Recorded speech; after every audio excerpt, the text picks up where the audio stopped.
Welcome everyone to Dead Talk Live, and tonight we have our guest Peter Anthony, who is very well known for his Friday the 13th fan films. Peter, thank you for being our guest. How are you doing tonight?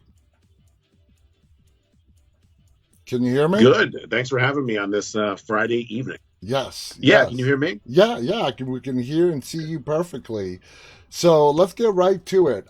Fan films, which is what you do, have been around for a long time, but with the blow up of technology and, of course, the internet age, they have become a lot more prominent and available to viewers. So walk us through, how did you first get started with making these films? So the original film was Vengeance, which you had Jason Brooks on the other day, Mm-hmm. who was a producer and played the Jason in that.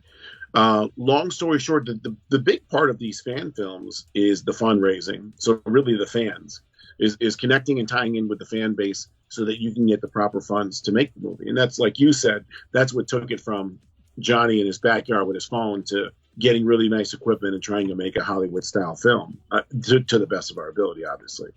They had a fundraiser. They didn't raise what they wanted to. I was kind of known in the community because I always went to conventions and I was friends with a lot of the Jasons and Kane and so on and so forth. And they asked me if they think I could raise more funds. I said, yeah, we got to go about it this way. Had to talk with Jason Brooks. This is what we got to do. Here's the game plan. Here's how many people we have to have. And I think we raised $47,000 in like 61 days. Not bad. So that was the beginning of Vengeance. And then we actually wanted Kane Hodder for a prisoner role, and Kane doesn't do non-SAG films, so they actually gave me the role. And then from then on, it just kind of took off from there. And then I just got more and more vested in more and more films and did more fundraisers, had a little bit more success, and then decided to jump on my own with Rosebud. Now let's talk about Roseblood. Okay, that is in post production. How close is it to being released?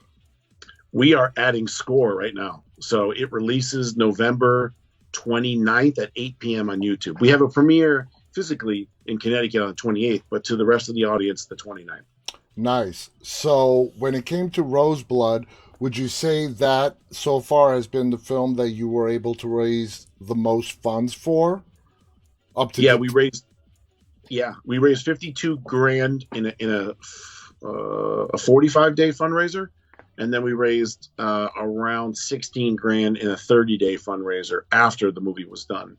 So we've nice. raised $68,000, which is really good. So now you directing these films, you're starring in them as a fan film. You got to wear a lot of different hats. What would you say? I mean, are some of the differences when you're working even on a low budget but investor film? Somebody that is dumped, 50 to 100, $150,000 to something that you had to raise the funds all by yourself. Walk us through some of the biggest differences besides having to wear multiple hats. It's funny you say that because it's a little bit of both. Because I probably have 60 grand into the movie, and Sean Lutzis, who is the executive producer, might have 200 grand in the movie. So it's kind of like a little bit of both. Okay. So do we have to add the extra funds? No, but like once you land Lar Park Lincoln and Terry Kaiser and Kevin Spiritus, and you get the real costume from Part Seven, it's like, man, let's go all out, you know. So it's a little bit of both, and it's a lot of pressure, man, because I'm such a huge fan. I mean, if you look behind me, these are all shadow boxes from all the different movies. That's Part Seven, Yeah. and I want to get it right. So it's like, you know what? I'm going to spend as much money as I can to get this one right. And a lot of people say, and this is no joke, that fan films are a lot of times better than, the movie production type films because, in my opinion, it's the passion that goes in behind it. Sorry, I agree 1,000%. I think this is the real thing, and you know this with following movies as much as you do. There's one voice, which is me. Now, do I listen to everybody? Of course. I listen to my producers. I listen to my director of photography. I listen to Jason Brooks. Listen to everybody. But at the end, there's one voice. I think the thing that harps Hollywood is you have so many different voices. You have so many different people whose money's involved, and producers and writers and directors and studios, and everybody's kind of like put their own little spin on it. And when you're done putting 10 different spins, the story doesn't really make sense anymore. And they Yeah. don't really have balls to go places that these fan films will. So I think that that's where we have the advantage. And I agree. Thank you for saying that, because I think it is a passion thing, that we got so much passion in it that even though it's not going to be a Hollywood film, the passion comes across on the screen to the fan. Yeah, absolutely. Now, when the film releases, in this case, Roseblood, but any fan film that you've made, what are your expectations as the creator, director, producer? What is it that you wish to gain the most? Is it just the entertaining the fans? How much of it is money based? How is money made off of this film? No money's made, so it's illegal to make money. So when you have a fan film, there's a rule where every 30 minutes you can make 50 grand. You can raise $50,000 for every 15 to 30 minutes, I believe. You cannot monetize on it. You have to release the movie on YouTube or social media Okay. platform, and any profits that you make, you give to charity.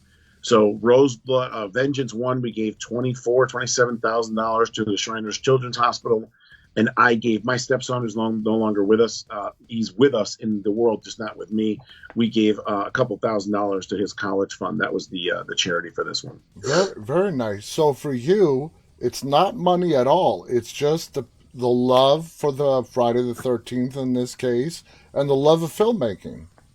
100 million. I mean, I'm losing money every time I do one of these, but to me, it's not losing it because it's my dream. I mean, even like if you can see back there, all the masks. We could see it. Yeah. It's just been a dream of mine forever to even be around the franchise. So then to make it, it's like I got to do it right. And the goal, like you said, man, that's a great question. I think it's just to satisfy the fans. Of course, you're going to get people pissed off. Hey, I hate half of the studio film, so I get it. Some people aren't going to like it, but if I can appease the fans, the fan base, and they say, hey, good job, or way to try for it, and we all can enjoy the film for what it is, that's like what means something to me, because I'm just a fan too. So Yeah. Now, when did your passion for Friday the 13th start? Was it as a young child? When did you really fall in love with this franchise? I was like 6 years old in my parents' basement making Friday 13th masks. Remember back in the day, like the only thing that would play like those movies was HBO. I'm 45 years old. So HBO, and then maybe like USA Up All Night, but it would take the kills out. Remember? Yeah, yeah. I'm Yeah, 47. I'm just 2 years older yeah, than you.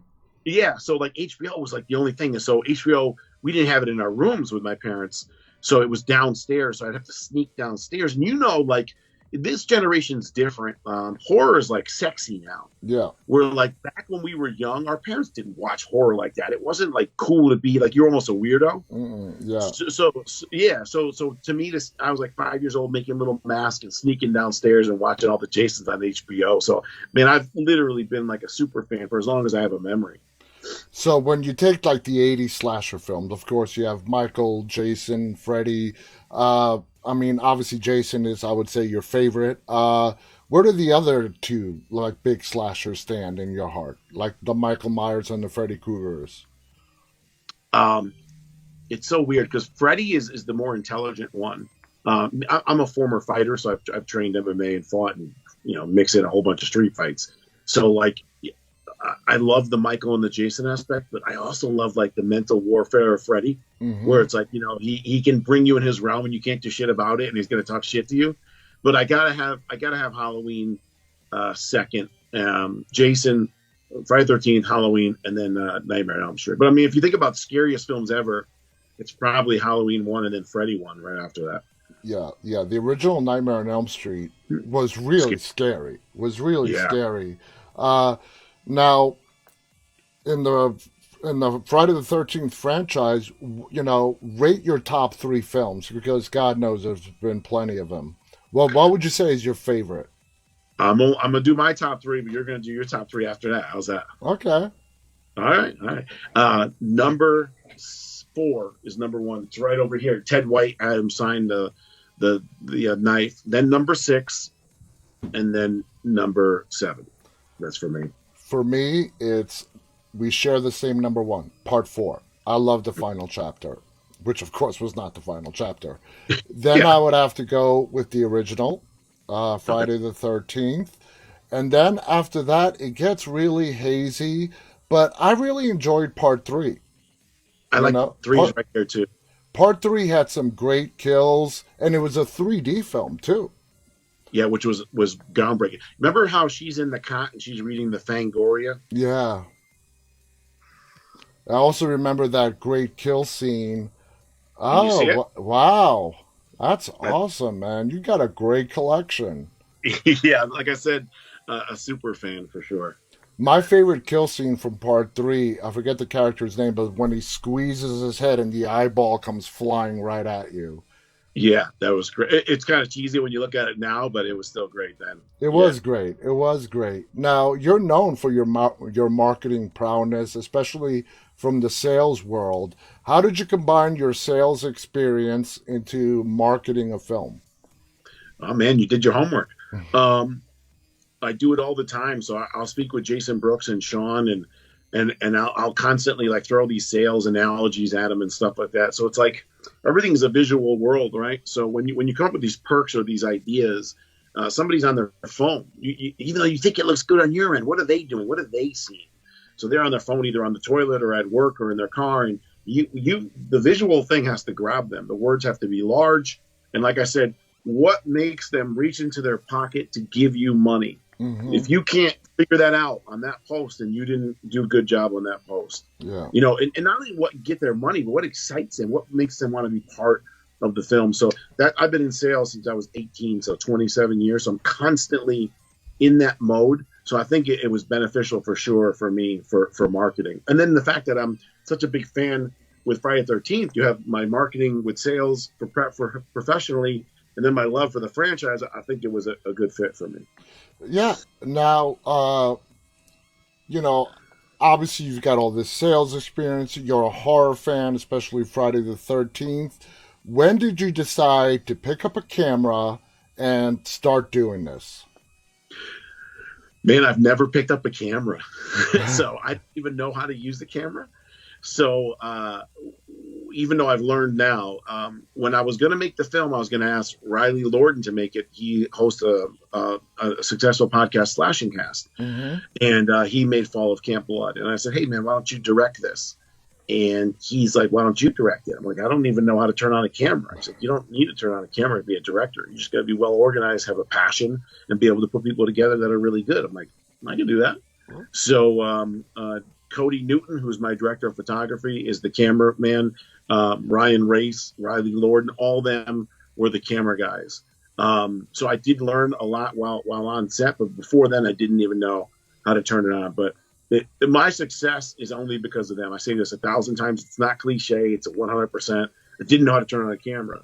I got the best people Jason Brooks as Jason. Jason Brooks as a prop guy. The Amos brothers did props on Voorhees. Like I tried to get the best of everybody that I possibly could with the finances that I could to make the movie and let them shine. Don't micromanage them. Let them shine. If you have to step in here and there, do it. But to me, that's what I did. Now, obviously, I assume you've gone to conventions and you've met cast members throughout the movies. Like You said you've met Kane Hodder. Uh, have you had the pleasure of meeting C.J. Graham? CJ Graham and me just Marcoed a couple months ago. We FaceTimed a couple months ago. CJ Graham is on Vengeance. Nice, nice. So I'm in the movie with Vengeance. I'm friends with his wife, Ruby. CJ likes to bust my balls because I used to be like a bodybuilder. And me and him will bust balls on Jason because Jason's taller than CJ, but CJ's bigger than Jason. So it's a great thing. Yeah, I'm pretty decent friends with CJ. He's a great guy, former military guy. We get along great. And it's weird, man. It's like some of these days I wake up and I'm like, look at my phone. It's like, Lar Park Lincoln called. I got to call CJ and this and that. I'm like, man, what? This is unbelievable for a kid who grew up like a huge fan. It's I got to pinch myself sometimes. Now, this past Tuesday, I think you mentioned it, I had Deborah Voorhees on the show. She is the writer and director of a movie that's actually releasing today called 13 Fanboy, Right. where cast and characters from all the prior Friday the 13th movies play themselves, and they are stalked by somebody who cannot distinguish between fiction and movies and reality, and sees them as the characters that they play in Friday the 13th. It just came Yes. out today, but are you planning on watching this? Watching that film? I've been on podcast since 7 p.m. It's 9:53 where I am. But yeah, I definitely am because Laura Park Lincoln, who plays in Artina, is in that movie. Yeah. And I told her earlier, she said the movie was great, and all my friends, Ken Slate, who's another gentleman who's in our movies, he's in it. And so once I get done, I finally get a breath. I'm definitely want to watch it. I think it's on Hulu. Yeah, and I'm in, with the help of Deborah, we're trying to assemble a Halloween special with the entire cast on here. Great. So I'm really looking forward to that. Now, you have mentioned in the past, I've read this, that how important color is to you when you're making your films. Why don't you describe that to me? I've spoken to many different filmmakers, and they all have their thing, whether it's sound, body movement. For you, it seems to be color. So, how do you use color to represent what you want in a film? Great question. Thanks for asking. Well, first of all, we had the budget. We built a building within a month, so we could not really stock the building with fixtures and lights and lamps and drapes and stuff like we wanted to. You'll see a lot of that in Vengeance too. In ours, it's a lot of white walls, and the reason why we did that is because we shot an entire feature film in 8 days. So the walls, all the pictures are interchangeable, all the signs are interchangeable, all the doors are interchangeable. We actually paint rooms while we're moving to other rooms for shots later. So to me, I needed the environment, since it was so bland, to tell its own story in its own way without you really realizing it. And I go back to Star Wars with that, where Star Wars 1 was very sandy color, and Star Wars 2 was the snow white, and Star Wars 3 was the Endor forest. It was green. So I'm like, I need people to subconsciously realize what's going on so they don't pay attention to how white the walls are and how much is not going on. So the military is all green. They're all in military. Tina, who's pure and special, is pink. And Rose, who's the new blood, the Rose blood, who you think is evil but you don't really know, is red. The Duke is multicolored because he doesn't really fit in any aspect of any of these things. He's his own person. He's a rebel, so he's multicolored. All the lab workers are white. They fit in with the building. They don't matter. They're just the pawns. And the fast team is all black because they're badasses. They're there to fight Jason with the red patch. So I wanted those symbolisms of color. Even if you don't notice it outwardly, you notice it subconsciously. Yeah, that's very true. Now, you also are a writer. Do you write the screenplays for all your projects? This is the first. This is the first time I wrote a script and or a screenplay. And how do you feel, now that it's done, about getting ready to premiere? How do you feel? How do you feel about that experience of writing it? Well, to tell you the truth, I was nervous. I didn't even know how to write. And I had to get, oh my God, final draft. So that's what a lot of the pros use, I guess, in Hollywood. I didn't know how to use it. So I got with Jason Brooks. I'm like, how do I? Because you got to tab, enter, do all this stuff, especially. And I did all that, and then I would share the script with everybody. They would give their little ideas, but mostly they liked it. And then I sent it to Lar. This is documented on interviews. Lar said it's the best Friday the 13th continuation script she's ever seen. I'm like, what? Wow. I figured she was just saying that because she's on the movie, but no, she liked it. Everybody seemed to like it. I listened to when people gave me advice on it. So I feel good about it. But then again, as much as you feel good about it, it's still, you're a first-time writer, so you're nervous. I mean, Steven Spielberg, I'm sure, looks at his first script and hates it. Yeah. You know what I'm saying? So as much as I think I like it, I'm sure there's going to be a million things I don't like about it. Already, I noticed a lot. I don't know if you've written in screenplay. Writing screenplay is completely different. What you write and then what actually physically happens in the scene and where the camera is and what can happen. A lot of things change. You're like, oh, that doesn't work. So I learned a lot that way. So I feel good with that only because the people around me said it was good. So I'm excited. I'm nervous and excited at the same time. Now that you got the first writing project out of the way, is it something you want to continue exploring? Yeah, I've actually got approached from a couple people about it. I've actually, you're going to be the first person to hear this, but we got approached on Roseblood 2. So a lot of the cast members are really pushing me to write Roseblood 2. But now, man, I'm telling you, man, between me and you, it's like scary. It's like, well, how do I capture lightning in a bottle again? You know what I'm saying? Yeah, It's like I yeah. want to retire with like a decent one instead of like ruining it on the second one. So we'll see. So you've had all this success with fan films, and it begs the question: are you interested in? I don't even know what the right word is. Going pro is not Original, appropriate. I mean, you're original already content. a pro. Are you interested? In original content, yeah. Um, we're trying to figure out a way. If we do a Roseblood 2, um, we're trying to figure out a way to make it original content because 90% of the characters are mine. Mm-hmm. And Tina and Nick can be changed. So we'll see. I've been approached on a couple different projects for original content. I just got to get this one out of the way. It's so much work, but Yeah, and then take a couple months off, yeah. and get a breather and then go back in. But I would love it. I just love challenges. We'll see. I'm not scared to fail. There's nobody that's successful that hasn't failed. No, You have to fail to learn. exactly. Absolutely. I 100% agree with that. Now, when you're making these movies, besides the Friday the 13th movies, what other movies, filmmakers, directors do you draw inspiration from? Um, Man, I love the Godfathers. Oh, man, I'm right there with you. Oh man, except for three, obviously. You Uh, know, three, I gotta say, it's been 31 years, and at first, when it came out, I saw it in the theaters. I was disappointed as well. But, time puts its place. It's obviously out of three, it's number three in the likability, but on its own, it's not such a bad movie.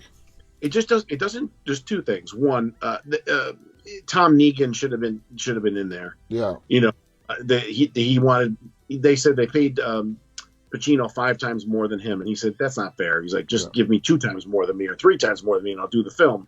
So he always should have been like the rightful takeover or the second in charge for yeah. me. Um, the movie just doesn't draw you in like 1 and 2 does. 1 and 2, you feel like they're your family, Hmm. And then I didn't like the whole he's falling in love and messing around with his cousin. That's like a big sin, big no. That Yeah, takes away from him. He put his own daughter in the film. I felt like, man, this franchise is too big. You really think that your daughter was the best actress available? Like, give me a break, yeah, So, but 1 and 2, I don't know if you can get more perfect of a film than yeah. 1 and 2. I actually think 2 might be better than 1. Me too. My son thinks one is slightly better than two. But I think two, I'm with you. I think two is better than one. When you learn about all them and where they came from and how they were robbing the rugs and they made the oil business and Yeah, remember the scared the hotel owner, the yeah. landowner. He's like, oh, I'm sorry. He's trying to get out. He's all nervous. Oh man, I thought that was just perfect. You So know, The Godfather, I mean, it's not horror per se, but how do you draw, like, from, you mentioned The Godfather, how do you draw inspiration from The Godfather and try to incorporate that into your films? so symbolism. So there's a lot of scenes in mine that there's symbolism, and when they speak of things in other aspects. So there's times in the movie where they're speaking about card games. They're playing card games, and when they're speaking on card games, they're talking about, well, she's the queen, then, right? Aren't you Hmm. her king? Like that's not a line, but I basically try to take physical things that are happening in the scene and incorporate them on a play on words. You know what I'm saying? So I try to symbolize when I can, if it fits the character with everything. Like there's a line where Tina talks to the Duke and says, it's like, I'm just a lab rat and you're just providing the cheese. You don't care about me. You don't care. You don't care if the lab rat dies. And that's how I tried to make it seem like they're in a maze in a lab rat and the Duke is just watching over. And does he really care if she dies or not? Because the Yeah. Duke in 9 kind of is for himself. So there's a lot of times where I incorporate the verbiage to match symbolism of something else. Now, all your films are on YouTube. Is that correct? Well, this is the only film that's completely mine, but yeah, Fall Camp Blood comes out, which I star in and produced, and Vengeance is on YouTube. What's the name of your YouTube channel? Um, Man, you had to ask me, right? I think it's the Peter Anthony. This is how much I'm prepared. I think It's all right. We right can now. look up Roseblood, and I'm sure it will show up. Say that again. Peter Anthony Productions. Okay, awesome, awesome. So people can go check them out and see what you've got on there. I want to make sure that that you get that plug. Now, when Thank it you. comes to Vengeance and now Roseblood, which has yet to be released, which one are you more proud of? It's got to be Rosebud only because Vengeance one I didn't write, Vengeance one I didn't direct, or I didn't cast, I didn't do props, I didn't do any of that. I'm so proud that I got that chance from Jeremy Brown, the director, and Jason Brooks. Hmm. But as far as like, once you get to do your own and incorporate, Part Seven is one of my favorite, and get them all, I'd be lying if I say I wasn't more proud of this one, creating it from the ground up. Yeah. Now, we as fans have been deprived of a Friday the 13th movie because of legal battles that are Yeah, still fighting their way out. There was a development a couple of weeks ago where the writer got the rights back. Would for you now. like, what would you like to see done with this franchise? Would you like to see a complete reboot or some kind of continuation? I think the continuation's impossible at this point, only Mm-hmm. because the 2009 was a reboot, right? And Mm-hmm. that's 12 years ago. So you're talking it's going to be 13, 14, 15 years before they re-go. So I think that would be kind of hard to continue at that point. The other ones before that were some of the worst films, Part 9, Mm-hmm. Part 8, Part 10, so you really couldn't continue that. Part 10's in the future. I think you need to do a Halloween where you just completely revamp it and tell it your own way for three movies. I think that's man. I would love for Blumhouse to do it for sure. What'd you think of the 2009 reboot? Jason looked great. Derek Mears, I've met him probably 10 times. I thought he was great. I thought the look was great. I thought the story. I thought the campiness was good. Just the story just didn't buy me. He doesn't take Yeah. prisoners. It didn't. And the characters are throwaways. Tell me one of the characters that you actually care about in that movie. Yeah, None of them. you're right. And they try to redo Jason and in his personality and who he is. And that just took away from Right. it. I It say, did, but he was so good and so brutal. So that oh, part's yeah. great. Yeah, I say start with a clean slate and, above all else, find a good story. Don't just make it all about the kills and Jason walking around with his machete. Put together a good story. Start with that and then work your Right. way up. And let's see what they come to. Now, are there any pressures that are different when doing a fan film as compared to something else? What pressures do you feel when you're putting together these films? Oh man, I put a lot of pressure on myself. So we'll try to dissect it. As far as like making a quality product, I don't sleep.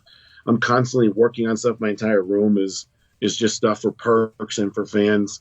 Every day I go to sleep. What can I get better at tomorrow? So this weekend, tomorrow, I'm handing out 180 posters, 180 magnets, and 180 flyers for the premiere at a Connecticut Horror Con festival film. Like every day, I feel like I have this father figure feeling for my cast and crew, and I just want them to do good. I want them to be proud of the effort that I put in. So I put a lot of pressure on myself with that, probably too much. As far as the fans, there's always pressure. You got fans that are going to hate every single thing you do. Some of it righteously and some of it unrighteously. Some of them's like, your film sucks. I could do one better, And then Yeah. you're like, Then well, go then out do and it. I do don't it. care. I'm not mad at you. Yeah, and I would support it. Yeah, But that's always going to be there. Half the people believe in God, half don't. Half the people like one president, half hate him. Just the way the world is, exactly. So you just got to kind of deal with that. Yeah. So you feel the biggest responsibility is when it comes to your actors. You want to make sure you give them the best shot and opportunity. The cast and crew, it's like, man, you made my dream come true, so I owe you. And that's why I'm doing this premiere. I mean, most people do a movie premiere, but I'm doing a premiere and convention, and I'm allowing all these fans to have their own take tables to sell stuff from other movies like Terry Kaiser and Lars. You could sell stuff from any movie. You could promote any other movie. I'm paying local cosplayers. I'm paying a local wedding venue to do it. I'm having vendors there that are locally. I'm trying to give back to all them because without those fans giving that money, people lose sight of that. I don't have my dream, so I never want to forget that. And this is how I can pay you back. Now, for you and your career, when it comes to films, what would you like to see happen moving forward for you? For my next move, Yeah, your next move, your next career. Do you want to be approached by to do original content to get several $100,000 budget and do a film? What do you want? I've got some roles that I was supposed to be in this year, but without getting too deep in it, with some COVID protocols, I ended up backing out. But there's another Z Dead End that I'll be in California with Kane Hodder. That's an original content film. And there's a few other ones that are coming up that are original content for me acting as original content film. So, like I said, once Rosebud comes out, I really think I'll take a stab at that one original content, try to go to Amazon, see if we really can hit a home run and be successful with it and try to make some of the money back. Because if I don't do it with this kind of run that I'm on, I think I'll always kick myself. Yeah. So I think I'll try. Well, that's awesome. Anthony, I want to thank you so much for coming on here and doing this interview and letting us know because, like I said at the beginning, fan films are a big thing, and there are a lot of people. I'm one of them. There are a lot of fan films that are better than stuff that you see that cost $1 million. Yeah. Okay? And for me, it's about the passion. And you're obviously very passionate about what you do, and it's what makes your movie so good. And I want to thank you for coming on here and sharing that passion and explaining it to me and my audience and all the people who are going to see this. Any final thoughts before we go? No, you're going to give me your contact information because when the movie comes out, I'm going to send you posters and magnets and Awesome. Blu-rays and signatures and everything, man. Awesome. Awesome. Thank you to Peter. Thank you to our audience for tuning in tonight. Stay safe. Have a great weekend. Until next time, on behalf of Peter, Anthony, and myself, stay safe, stay walking. Good night, everybody.